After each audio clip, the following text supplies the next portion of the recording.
विद्या को चोर भी नहीं चुरा सकता। एक समझदार आदमी को सारस की तरह होश से काम लेना चाहिए और जगह, वक्त और अपनी योग्यता को समझते हुए अपने कार्य को सिद्ध करना चाहिए। ईश्वर मूर्तियों में नहीं है, आपकी भावनाएं ही आपका ईश्वर है। आत्मा आपका मंदिर है।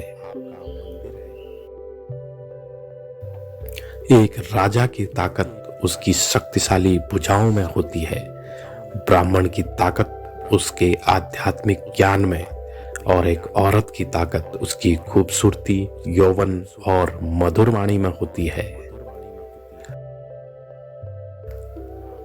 आग सिर पर स्थापित करने पर भी जलाती है, अर्थात दुष्ट व्यक्ति का कितना भी सम्मान कर ले, वह सदा दुखी देता है। गरीब धन की इच्छा करता है, पशु बोलने योग्य होने की, आदमी स्वर्ग की इच्छा करते हैं और धार्मिक लोग मोक्ष की।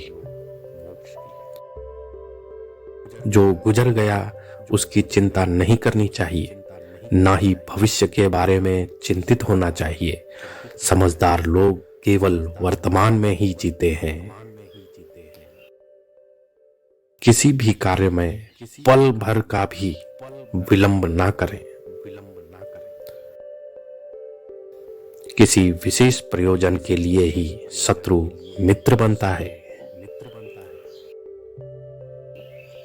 कच्चा पात्र कच्चे पात्र से टकराकर टूट जाता है।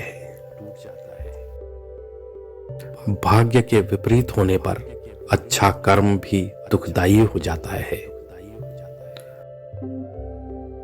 शत्रु की बुरी आदतों को सुनकर कानों को सुख मिलता है।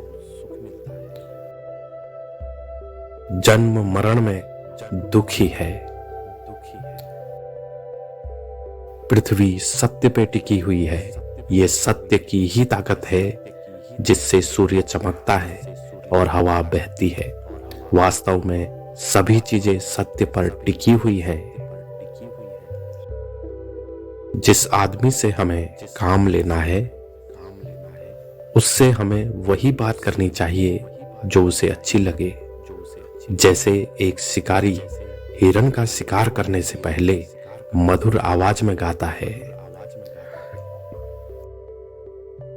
वन की अग्नि चंदन की लकड़ी को भी जला देती है, अर्थात दुष्ट व्यक्ति किसी का भी अहित कर सकता है।